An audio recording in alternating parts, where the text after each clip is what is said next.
Have you ever woken up in the middle of the night, feeling like someone is watching you? What if you heard a voice, one you love and trust, but something isn't right? This is the story of a mother and daughter, and the night that changed everything. Stay until the end if you dare. And don't forget to subscribe for more terrifying stories lurking in the shadows. I woke up to a soft knock on my bedroom door. At first I thought I had imagined it, but then it came again, 3 quiet, hesitant taps. I blinked, trying to shake off the haze of sleep. The clock on my nightstand glowed 2:37 a.m. My daughter Lisa must have had another nightmare. Rubbing my eyes, I called out, "Sweetie? What's wrong?" A small voice came from the other side of the door. "Mom, can I sleep with you?" I sighed. Lisa had always been a little afraid of the dark, though she was getting better about it. Usually she just clutched her stuffed rabbit and toughed it out. Tonight must have been different. I reached over and turned on the bedside lamp, casting a soft glow around the room. "Of course, baby," I said, pulling back the covers. "Come in." The doorknob turned with a soft click and the door creaked open. Lisa's small figure stepped inside, her little feet barely making a sound on the wooden floor. She didn't say anything, just crawled into bed beside me, burying her face into my side. I wrapped an arm around her, feeling the warmth of her tiny body. "Bad dream," I murmured. She nodded against my shoulder. "It's okay now," I whispered, stroking her hair. "Mommy's here." She didn't reply. Her breathing was slow, steady. And from down the hall in her bedroom I heard Lisa's voice. "Mom? Who are you talking to?" A chill ran down my spine. I turned my head. The child beside me was perfectly still. And then I felt it, a slow, deliberate breath against my neck. My entire body went cold. I couldn't move. I couldn't breathe. The weight of my daughter, or whatever this was, pressed against my side. My mind screamed at me to react, to turn my head, to look at whatever was lying next to me. But some primal fear kept me frozen. Down the hall, the real Lisa's voice came again, small and confused. "Mom? Are you awake?" My mouth was dry. My hands trembled against the sheets. If Lisa was in her room, then who was in my bed? Swallowing the rising panic in my throat, I forced my lips to move.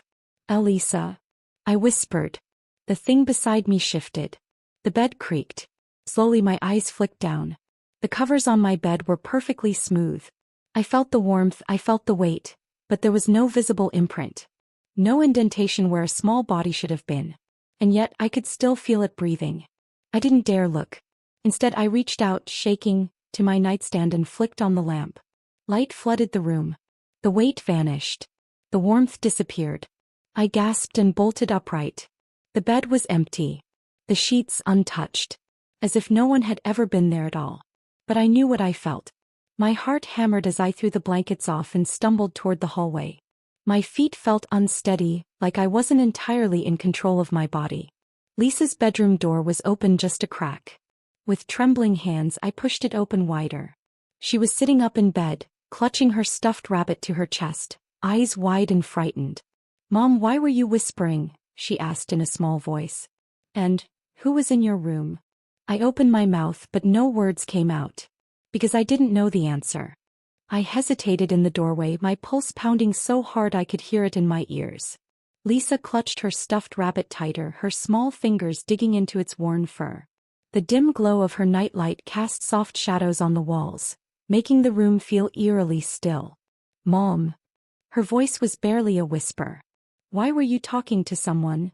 I forced a smile, trying to steady my voice. "Sweetheart, you must have been dreaming." She shook her head, her messy curls bouncing with the movement. "I wasn't dreaming. I heard you. You said my name." I swallowed. She wasn't lying. I had said her name. But I wasn't talking to her. For a split second I considered telling her everything. That something had been in my bed, breathing against me, speaking to me in her voice. But I couldn't. I had to be strong for her. "It was just a bad dream, honey." I stepped into the room and sat beside her on the bed, running a hand over her hair. "Everything is okay." Lisa didn't look convinced. Her little hands twisted in the blanket, her gaze flickering toward the open door. "Then why is it still here?" she whispered. A cold chill rushed down my spine. I turned my head sharply, following her gaze. The hallway was dark. The But then I heard it. A soft rustling sound. A whisper of fabric brushing against fabric. It came from my bedroom. I stood up quickly, my breath catching in my throat. My instincts screamed at me to stay, to close the door, to hide. But I couldn't let this thing linger in my house. I had to see. Forcing my feet to move, I stepped into the hallway, my bare soles pressing against the cool wooden floor. Each step felt like walking into a nightmare, like I was willingly dragging myself into something I shouldn't be seeing. The whisper came again. Close it. I reached my bedroom door. The light from my lamp still cast a soft glow across the sheets. Everything looked exactly as I had left it. The blankets were slightly ruffled from when I had jumped out of bed, my pillow indented from where my head had rested. But then, something moved. The closet door was open. Just a crack. And from inside, came a slow, shallow breath. I stopped breathing. Lisa's voice echoed in my mind. Why is it still here? My hand trembled as I reached for the closet handle. I didn't want to open it, but something told me.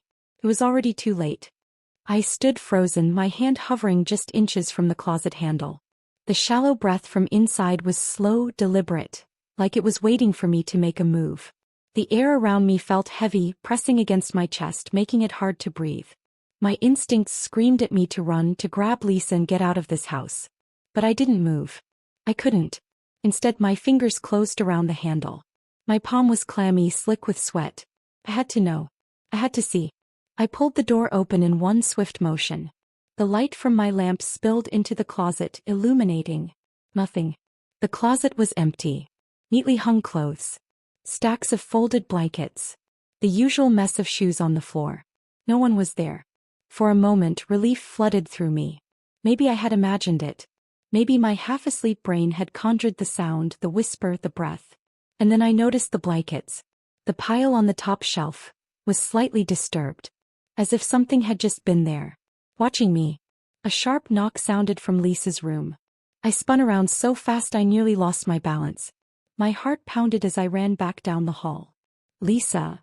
My voice came out hoarse, breathless. She was sitting up in bed, wide-eyed. Mom. Her voice was barely above a whisper. I heard something. It knocked on my wall. I swallowed hard. Her bed was against the far wall, which meant the knock had come from inside the house. I forced a smile, trying to keep my voice steady. It's just the house settling, sweetheart. She shook her head. No. It was closer. I hesitated. Closer. Lisa looked past me toward the door. It came from behind you. A slow, creeping chill crawled up my spine. I turned my head just slightly, just enough to see down the hall. My bedroom door was still open. The closet door now fully ajar. And from the darkness inside, two glowing eyes stared back at me. My breath hitched in my throat. Those eyes, cold, unblinking, locked onto mine from the darkness of my bedroom closet. I wanted to run. Every nerve in my body screamed for me to move, to grab Lisa and get out of the house. But my legs wouldn't obey. Lisa tugged at my shirt. Mom? What's wrong? I swallowed hard, forcing myself to keep my voice calm. Stay here, sweetheart. She clung to me tighter. Mom, don't go. But I had to. I had to end this. I took a step toward my bedroom. The floor creaked beneath my feet, the sound deafening in the suffocating silence. The eyes never wavered. I reached the doorframe and slowly, so slowly, moved my hand toward the light switch. A whisper crawled through the air. Don't. A deep, primal terror shot through me, but I clenched my jaw and flicked the switch. The room flooded with light. The closet was empty. No eyes. No figure. Just my clothes, my belongings. Nothing. A sharp bang echoed through the house. Lisa screamed. I spun around, my heart hammering against my ribs. The noise had come from the front door. Someone or something had slammed against it. I ran back to Lisa, scooping her into my arms as I rushed toward the door. My fingers fumbled with the locks, my breath coming in short gasps. I yanked the door open. The night was still. The empty street stretched before me, bathed in the dull glow of the streetlights. There was no one there. And yet, as I stood in the doorway clutching Lisa, I couldn't shake the feeling that something was watching us. Something inside the house. I turned back, staring into the darkened hallway. The open door to my room. The empty closet. Lisa whispered into my ear. Mom, It's still here. I didn't sleep that night. And I never left my closet door open again. What would you do if you heard your child's voice, but knew they were in another room? Some nightmares don't end when you wake up. If this story sent chills down your spine, make sure to subscribe and turn on notifications. More horrors are coming, and next time, it might be your story.